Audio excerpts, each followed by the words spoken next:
တနင်္ဂနွေနေ့မူပေါ်သောမိတ်ဆွေများအားလုံးမင်္ဂလာပါ2026ဇွန်လတလတာအတွက်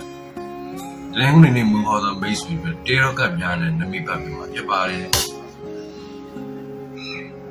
ဇွန်လတလတာအတွက်တနင်္ဂနွေနေ့မူပေါ်သောမိတ်ဆွေအနေနဲ့ဒေါ်ဝေါ်ဆိုတဲ့ကပ်ပြားလေးရအဲ့တော့ဒီကပ်ပြားကတော့ကမ္ဘာလောက yes or no ဆိုရင်ဇွန်လတလတာလုံးမှာ yes ကောင်းတယ်အလုပ်ရွှေ့ပြောင်းကောင်းမယ်နေရာရွှေ့ပြောင်းကောင်းမယ်ယာရုတက်နိုင်တယ်နိုင်ငံခြားသွားဖို့ကိစ္စတို့တနေ့ကြီးပြောင်းဖို့ရွှေ့ဖို့ကိစ္စတို့အားလုံးအဆင်ပြေပါလိမ့်မယ်အဲ့တော့တခြားတနေရာမှာအလုပ်နေရာကောင်းမှုဆိုလဲကပ်ပြား yes ကောင်းတယ်လို့ဆိုတဲ့နမိတ်လေးရပါတယ်အဲ့တော့ကျမ်းမာရေးအနေနဲ့ဆိုရင်အသက်ရှူချက်တာနှလုံးမောတာလေးပြူဆိုင်စီလိုရတယ်ဘယ်ကိစ္စပဲဖြစ်ဖြစ်ဇွန်လတလတာထဲမှာတနင်္ဂနွေနေ့မူပေါ်သောမိတ်ဆွေများဖြစ်ချင်တဲ့ဆန္ဒရည်ရွယ်ထားတဲ့ကိစ္စရှိရင်းနှီးတဲ့မိတ်ဆွေတရားရောက်ကိုလက်ဆောင်ပစ္စည်းတစ်ခုပေးလိုက်ပေးနဲ့ဆုတောင်းလို့ရှိရင်ဒေဂျာပေါက်တနင်္ဂနွေနေ့မူပေါ်သောမိတ်ဆွေများအားလုံးအဆင်ပြေချုံးဝေးပါလိမ့်မယ်။တနင်္လာနေ့မူပေါ်သောမိတ်ဆွေများအားလုံးမင်္ဂလာပါ2026ဇွန်လတလတာအတွက်တေရောကပ်ပြားရဲ့နမိတ်ကလေးကပ်ပြားကတော့လွေလောင်ဆွဲခံရတဲ့ကပ်ပြားလေးကြားတယ်ဆိုတော့တနင်္လာနေ့မူပေါ်သောမိတ်ဆွေများအလုပ်လုပ်တဲ့အခါမှာဟိုမရောက်ဒီမြောက်ထိုးလို့တန်းတန်းတဝက်တစ်ပြက်ဘယ်ကိစ္စပဲဖြစ်ဖြစ်မပြီးပြတ်ဘူးဆိုတဲ့နမိတ်မျိုးရပါတယ်ဆိုတော့ဒီကပ်ပြားရဲ့နမိတ်တိုင်းဆိုရင်မပြီးပြတ်ဘူးဆိုတဲ့ကပ်ပြားဖြစ်တဲ့အတွက်ကြောင့်မလို့ဘာပဲလုပ်ပြီးပြအောင်ပြီးဆုံးအောင်လုပ်ပါလို့ပဲအကြံပေးချင်ပါတယ်အဲ့တော့ကျမ်းမာရေးထိုးကြီးဆိုင်ပါစီယုံစည်းကံပြတတ်တယ်နောက်ပြီးတော့ဒီယာဒီဥရုအနေနဲ့ဖြစ်တဲ့ယောဂါမျိုးဥမာငှက်ဖျားလို့တုပ်ကွေးလို့ဒါမျိုးလေးတွေယူဆိုင်စေလို့ဒီကာလထဲမှာ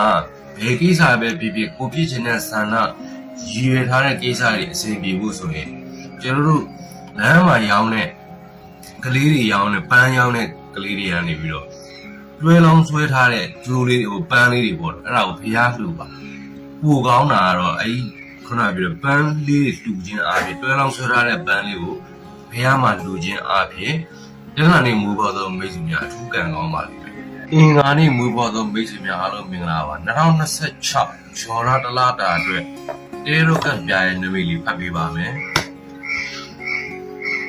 တေရောကပ်ပြားရဲ့နမိတ်ကတော့ပုံနာဖကွန်းဆိုတဲ့ကပ်ပြားလေးရရှိပါတယ်။အဲ့တော့အင်္ဂါနေ့မူပေါ်သောမိတ်ဆွေများဇွန်လတလတာလုံး2026ဇွန်လတလတာလုံးမှာလမ်းစာပြောက်တတ်တယ်။ကိုမြောက်ဒီမြောက်ဖြစ်တတ်တယ်ကိုလုံနေတဲ့အလုပ်ကတိုးဝရပြတိုးလို့တန်းလန်းဖြစ်တတ်တယ်အလုပ်လုံနေတဲ့တန်းလန်းနဲ့စိတ်ညစ်သွားတာမျိုးတွေကြုံတတ်တယ်အဲ့တော့ဒီကာလမှာဘာသာရေးများလုပ်ပါအလှူဒန်းများလုပ်ပါဇွန်လတလတာလုံးမှာဒိဋ္ဌံလေးဝင်ပို့ကောင်းပါတယ်ဥပမာဒိဋ္ဌံဝင်မယ်ဆိုရင်အိမ်မှာပဲဝင်ဘုရားစီမှာပဲဝင်ကြိုက်တဲ့နေရာမှာဝင်ပါအနည်းဆုံး9ရက်ဒိဋ္ဌံဝင်လိုက်ပါဒါဆိုရင်ပို့ကောင်းပါလိမ့်မယ်အဲ့တော့ကျမ်းမာရေးအနေနဲ့ဆိုလို့ရှိရင်ငကိုဖြစ်ပြီးသားယောဂလေးတွေအရင်တော့ဖြစ်ခဲ့တဲ့ဒီယောဂလေးတွေပြန်ဖြစ်တတ်တယ်ဒါလေးဒီဆိုင်စီလိုပါတယ်ကံကောင်းစီသောအယောင်ကတော့အဝါရောင်ဖြစ်ပါတယ်ဘယ်ကိစ္စပဲဖြစ်ဖြစ်အင်္ဂါနေ့မွေးဖွားသောမိတ်ဆွေများဂျွန်လာတလတာလုံးမှာကိုဖြစ်ချင်တဲ့ဆန္ဒရည်ရွယ်တဲ့ကိစ္စတွေအစီအပြေချုံမွေးဖို့ဆိုရင်တက်ကြီးရွယ်ကိုမှန်သမျှကိုကြိုက်တာလူပါကြိုက်တာပေးပါပေးကမ်းခြင်းဖြင့်အင်္ဂါနေ့မူပေါ်သောမိတ်ဆွေများဂျွန်လာတလတာမှာသူများတက်ကိုပို့ပြီးတော့ကံကောင်းပါဒီနေ့မူပေါ်သောမိတ်ဆွေများအားလုံးမင်္ဂလာပါ2026ဂျွန်လာတလတာအတွက်တေရောကပ်ပြားရဲ့နမိတ်ကတော့ရှင်ပြန်ထမြောက်ဆိုတဲ့ကပ်ပြားလေးရပါတယ်အဲ့တော့အရင်တုန်းကလှုပ်ထားတဲ့ကိစ္စတွေအကောင့်တွေမပေါ်ဘူးဒီဂျွန်လာမှာပြန်ပြီးအကောင့်တွေပေါ်လာလိမ့်မယ်အကျိုးမြတ်တွေကိုဂျွန်လာထဲမှာပို့ရပါလိမ့်မယ်အစာအုပ်ဆောက်တာနေရာပြောင်းလဲဖြစ်တာနောက်ပြီးတော့ကိုလှုပ်နေတဲ့အလုပ်ကိုတူးချဲ့တာဂျွန်လာတလားတာလုံးပဲကြိုက်တာလို့ပါအစီအပြီးပါလိမ့်မယ်ကောင်းတဲ့ရက်ကိုရွေးမယ်ဆိုရင်ဗုဒ္ဓဟူးနေ့နဲ့တောက်ကြနေ့ဟာကောင်းသောရက်ဖြစ်တယ်ညနေရက်မကောင်းတဲ့ကိုအတွက်ညမဲ့ရက်ဆိုရင်တနင်္ဂနွေနေ့နဲ့ဇန်နဝါရီနေ့ဟာကိုအတွက်ညရက်တွေဖြစ်တယ်အဲ့တော့အဲ့ရက်တွေကိုမလုပ်ပါနဲ့ကံကောင်းစေသောအယောင်ကအစိမ်းရောင်အပြာရောင်ဟာကံကောင်းစေပါလိမ့်မယ်ဒီကာလထဲမှာဂျွန်လာတလားတာလုံးမှာဗုဒ္ဓဟူးနေ့မူပါသောမိတ်ဆွေများကိုဖြစ်ချင်တဲ့ဆန္ဒတွေရည်ရွယ်ထားတဲ့ကိစ္စတွေအစိမ့်ပြေချုံးမွေးဖို့ဆိုရင်အိမ်ဖျားမှာအောက်တော်ကြီးက10ခွက်ပန်းက10မျိုးလှူခြင်းအားဖြင့်10မျိုးဖြစ်10ဘုတ်ဖြစ်ပေါ့နော်အိမ်ဖျားမှာလှူခြင်းအားဖြင့် ဘုဒ္ဓနဲ့မွေးဖွားသောမိတ်ဆွေများဂျွန်လာတလားတာမှာသူတို့ဘာထက်ပို့ပြီးတော့ထူပြီးတော့ကံကောင်းပါလိမ့်မယ်။ကြာသာပတိနဲ့မွေးဖွားသောမိတ်ဆွေများအားလုံးမင်္ဂလာပါ2026ဂျွန်လာတလားတာအတွက်ကြာသာပတိနဲ့မွေးဖွားသောမိတ်ဆွေတွေရရှိတဲ့နမိတ်ကလေးကတော့အနေငယ်ညံ့နေပါတယ်။စိရထားတော့အတိုက်ခတ်များလိမ့်မယ်။အဲ့တော့ကြာသာပတိနဲ့မွေးဖွားသောမိတ်ဆွေများအပြိုင်ဆိုင်လေးတွေပေါ်မယ်။ဘုဘကအတိုက်ခိုက်လေးတွေပေါ်မယ်ဒီဘက်ကအတိုက်ခိုက်လေးတွေပေါ်မယ်အဲ့တော့အတိုက်ခိုက်အပြိုင်ဆိုင်ကြားတွေကနေဖြတ်သန်းနေရတယ်လို့နမိတ်ရပါတယ်ဆိုတော့ဒီကာလထဲမှာသီးခံစိတ်ရှိမယ်သီးခံမယ်နောက်ပြီးတော့ပြဿနာဖြစ်မဲ့ကိစ္စမျိုးတွေကိုရှောင်တာကောင်းဆုံးပါဘာကြောင့်လဲဆိုရင်ဒီကပ်ပြားတော့ရုံးမြင်နာတို့အမှုခင်းတို့ရန်တို့များတဲ့ကပ်ပြားမျိုးဖြစ်နေပါတယ်အဲ့တော့ဘာပဲဖြစ်ဖြစ်ဟလာဘာသာရေးလေးလုံးမယ်သတိထားပြီးတော့ဆင်ခြင်ပြီးတော့ဒီဂျွန်လာတလားတာကောင်းအောင်ဖြတ်ပါဘယ်ကိစ္စပဲဖြစ်ဖြစ်ကြာသာပတိနဲ့မူဖို့သောမိတ်ဆွေများပို့ပြီးတော့နမိတ်ကောင်းနေတယ်ကိုလုပ်တဲ့အလုပ်တွေအောင်မြင်နေတယ်ဆိုရင်တလိဆန်တွေကိုအစာများများကျွေးခြင်းအားဖြင့်ပိုကောင်းတာတော့ညနေပိုင်းကျွေးပါတလိဆန်ကခွေးလည်းကျွေးလို့ရတယ်ခိုးလည်းကျွေးလို့ရတယ်ကြိုက်တဲ့ဟာငါးစာလည်းကျွေးလို့ရတာပဲကြိုက်တာတလိဆန်တွေကိုအစာကျွေးသောရရာပြုလုပ်ခြင်းအားဖြင့်ကြာသာပတိနဲ့မူဖို့သောမိတ်ဆွေများဂျွန်လာတလားတာမှာပို့ပြီးတော့သူများထက်ကံကောင်းပါလိမ့်မယ်တောက်ကြနေမူဖို့သောမိတ်ဆွေများအားလုံးမင်္ဂလာပါ2026ဂျွန်လာတလားတာအတွက်တောက်ကြနေမူဖို့သောမိတ်ဆွေတွေတဲရကပ်ပြားကတော့ E3 ဆိုတဲ့ကပ်ပြားလေးရပါတယ်ဒီကပ်ပြားကတော့တောက်ကြနေမူဖို့သောမိတ်ဆွေများဂျွန်လာတလားတာလုံးမှာရည်ရွယ်ထားတဲ့ကိစ္စတွေအဆင်ပြေမယ်အလုပ်တွေတူးချရလိမ့်မယ်စီးပွားဥစ္စာတဖြည်းဖြည်းနဲ့တည်ရည်တက်တာပေါ့အဲ့တော့လုံးမယ်လို့ကြံစီထားတဲ့အရာကိုဂျွန်လာထဲမှာအကောင့်တွေပေါ်ပါဖြစ်တယ်။အောင်းမဲ့နေ့ကိုရွေးမယ်ဆိုရင်အင်္ဂါနေ့နဲ့ကြာသာပတေးနေ့ဟာအကောင်းဆုံးနေ့ဖြစ်တယ်။ရှောင်းအောင်မဲ့နေ့ကဗုဒ္ဓစနေကိုတော့ရှောင်းမှာအဲ့တော့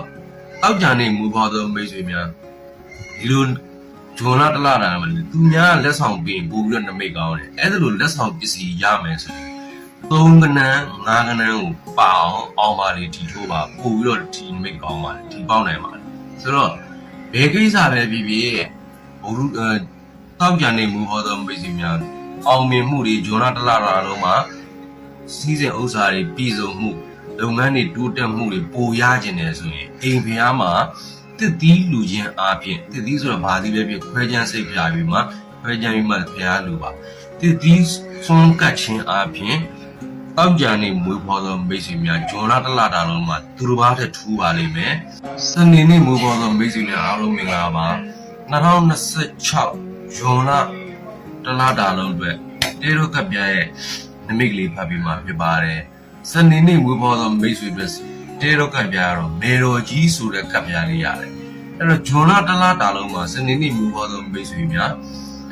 အပြောင်းလဲလေးတွေကြုံမယ်ကောင်းသောပြောင်းလဲခြင်းတွေဖြစ်မယ်လုပ်ငန်းစတင်တာအစာအုပ်ဆောက်တာအိမ်နေရာထိုင်ခင်းကိစ္စအရွှေ့ပြောင်းကိစ္စတွေအားလုံးကောင်းပါမယ်ကျမ်းမာရေးအနေနဲ့ဆိုလို့ရှိရင်တော့ကို့မှာအရင်တုန်းကဖြစ်ခဲ့တဲ့ယောဂလေးတွေတော့နည်းနည်းကြီးစိုက်စီလို့ပါတယ်စူးစူးဝိုင်းတော့မရှိပါဘူးကံကောင်းစီမဲ့အယောင်ကအဖြူအောင်ဖြစ်ပါတယ်ထီထိုးကန်ဆန်းမဲ့ဆိုရင်နှစ်တလုံးလေးကိုအပိုင်ကန်ပြီးတော့ကံကောင်းမဲ့အောင်ပါလီထီနံပါတ်ဖြစ်ထီထိုးပါစနေနေ့မူဖို့သောမိတ်ဆွေများဘာပဲလုပ်လို့အရေးကြီးတဲ့ကိစ္စနော်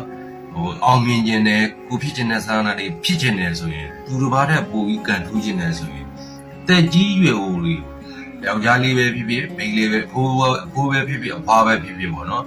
အသက်ကြီးတဲ့သူကိုပေးကမ်းစွန့်ကြဲခြင်းပေးကမ်းထောက်ပံ့ခြင်းဖြင့်စနေနေ့မူဖို့သောမိတ်ဆွေများဂျွန်လာတလားတာလုံးမှာသူတို့ဘာတဲ့ပိုပြီးထူးပါလိမ့်မယ်